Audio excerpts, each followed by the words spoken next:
server so it doesn't get worse. And I tell them now we have to implement. I know I've recommended it. Now we have to do it. We have to implement the strong password policy. And I'm going to have to set everybody to change their password right now. And once that's done, we can re-enable mail. And that's what I've been doing. But it's always bugged me not to know who was causing the problem. So I actually found a pretty easy way to see whose account is compromised. Okay. Now, this is with Exchange 2003 because this is who we had to deal with yesterday. You can do the same thing, although the steps will be different. I'll cover the steps for 03. And you know what? Here's a side note. I've never had anybody call yet with a blacklist that has Exchange 2007 or Exchange 2010, by the way. It's all just an O3, huh? Yeah, I mean, because the newer ones are more secure. But anyway, this is Exchange 03. So what you do is you're going to go into Exchange Management, and you're going to go to the properties of the server. So in Exchange Management, if you're a small business, you're only going to have probably one server listed. It's the name of your server on the left-hand column. Right-click on that and go to Properties. Of course, you're going to get this window up with a bunch of tabs. One of the tabs is Diagnostics Logging.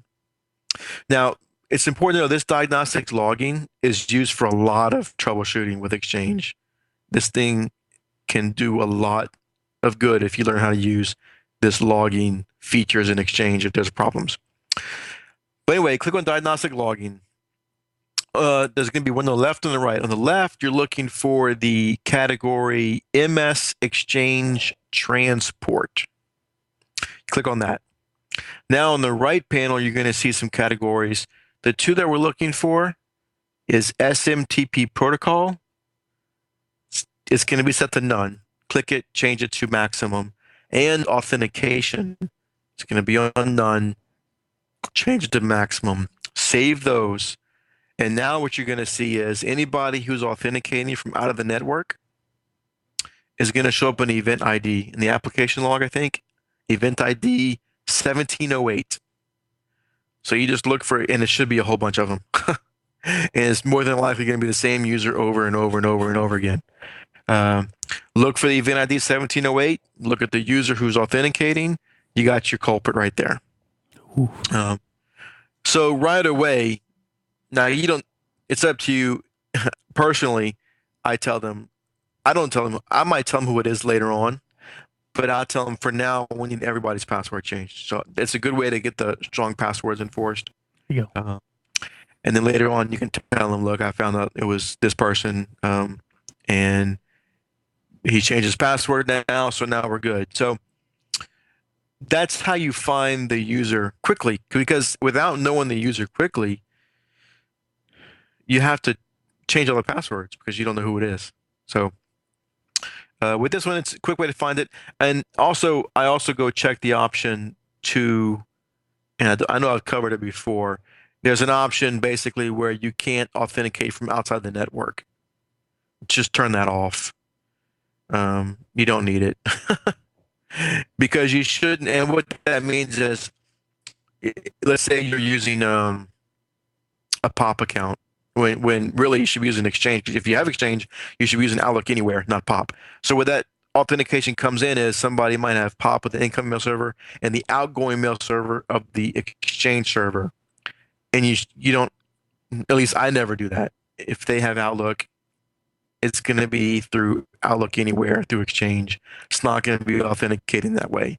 So you can go into Exchange and tell it, look, don't relay mail, even if you're authenticated. Don't relay mail.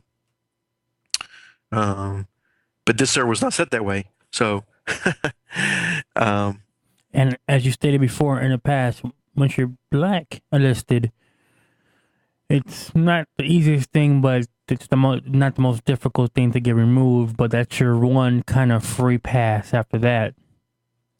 Yeah, you'll get when you get blacklisted. If you just go in there and request to be unlisted, they'll unlist you. But if they get listed again right away, it's not going to be easy. Now, if you get listed now and then you get listed in 6 months, that's okay. But if you say, "Look, I'm safe now," unblock me, and they unblock you, and you get put right back on, they're not going to believe you the next time. So it depends on which blacklist you're on too. The reputable Right. ones you can get unlisted pretty fast. It's the ones that want you to pay, and I don't. Of course, I never have customers pay those charges. I just tell them, look, those aren't real blacklists. Yes, you're on those, but that you're on them so they can try and get money out of you. Gotcha. So don't ever pay to be unlisted from a blacklist. Don't do it. No, don't do it. But you know, if you deal with exchange, you're going to get on these blacklists once in a while. So you have to know, one, how to know what's happening, because normally what you'll find is they're not getting an email, and if you see the bounce back message, it says on the bounce back message pretty much that they're blacklisted, and it tells you who was doing it, is Spam House or whoever's doing it. It'll tell you on the blacklist. Of course, a client's not going to read that far down. They're just going to know they're getting the bounce back message. So, if you have email where you're checking a blacklist and they can't email you either, then you can. I mean, I've had clients print and fax it to me just so I can verify that's what it is. Because if you have them read it to you, they're going to read select parts. They're not going to read the whole thing. And I don't want a client reading the whole bounce back to me anyway, because that can be pretty long. And of course, there's other tools we talked about with the SMTP diag and this and that, but that's all we've covered that before, and we may cover it again later, but not right now. Cool. So verify you're on a blacklist, and then know how to clean up your system and get out. These are things you're going to have to come in contact once in a while. It's not a reason not to run Exchange. It's actually a reason more of why you should be running Exchange, to know how to fix these things quickly. Because if you're relying on somebody else to provide mail service and they get put on the blacklist, you're at their mercy to get you off the blacklist. That's correct. Now, for those that don't know, what's the effects of your server being on a blacklist? What what happens to you? Well, so anybody, if you're on a blacklist, and nowadays pretty much everybody is before they accept mail is checking a blacklist. So if you're on a blacklist, you're not going to be able to send mail to anybody who is checking that blacklist before they accept mail. So most places, and I can tell you real quick the ones that are the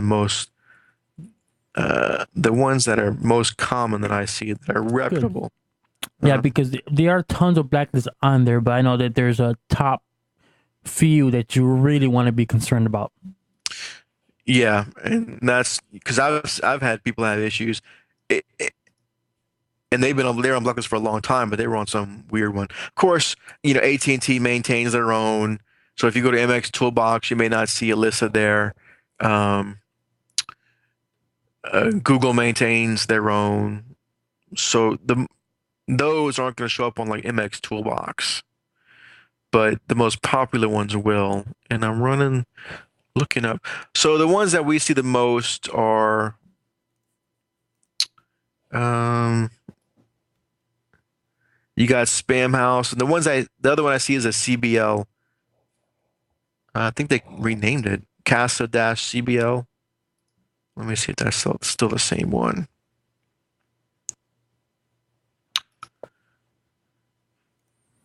And then while you are looking that up, how would you know that you were on a blacklist?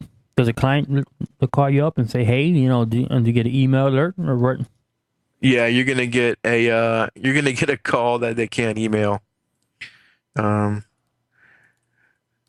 then so the first thing I do is if they're saying they can't get email or they can't send email, they can receive email, they just can't send email. And when you log into their Exchange server, you'll see the queues. The Exchange queues are very backed up, and they're usually all in a state of retry or waiting. And then if you're not getting a bounce back, or if the customer says they're not getting a bounce back, SMTP diag will tell you for sure if they're on a blacklist. It's a command line tool that you can run, and I use SMTP diag when I suspect they're on a blacklist that MX Toolbox is not checking. Gotcha. Because like I said, they don't check AT&T, they don't check Google. But if you use SMTP diag, then it's definitely going to tell you that it was blocked. All right. This is a blacklist show review. Yeah, just make sure you're clean before you try and unlist. You don't want to. I mean, here's the thing: you're going to get pressured from the client, of course, saying, "Hey, we need to get this fixed as soon as possible." But don't let them. You don't want to unblock it before you know it's clean or before the problem is resolved, because Right. if you get reblocked again, it's going to be that much more hassle. Now, typically, what you experience how long before you actually get removed? A couple hours, a day? Some of them say 24 to 48 hours. Mm-hmm. It's never taken that long, though. They say that, and I think it's just they're err on the side of caution. Yeah. And I tell the client the same thing. Look, they said 24 to 48 hours, but I tell them it may start working before that. Yeah. I had to be safe. I said within 2 to 6 weeks. And then I'm playing. But And so I also use SMTP diag. I don't want to call the client and say, "Hey, try it now, see if it works." I might log into a server and do the SMTP diag to an address I know is getting blocked. And if it goes through, then I can tell them for sure, "Hey, you're off," and you're clear. Of course, you can just use MX Toolbox again and run it again, and you'll know if they're off or not. All right then, cool. But if you get put in a blacklist, you can always email us at the show, and we can try and help you out. There you go. All right. I like blacklists, actually. When I get to call them a blacklist problem, I think they're kind of fun. And do you get like a T-shirt? I've been on the blacklist. I should get some kind of shirt made. Or like stripes. I just like killing SMTP servers for everybody and telling them no mail for you. Yeah. And it's funny because on the exchange bots, you ordinarily don't touch those services unless something like this happens. And you're like, oh yeah, we're stopping them. Yeah, and the hardest part can be cleaning all the queues, because those can get pretty bad. But anyway, that's enough blacklist talk for tonight. Cool. What's next? Next is, I think we've talked about this, but I want to bring this up because sometimes you overlook the obvious. I sure do. Sorry, never me. Come on now.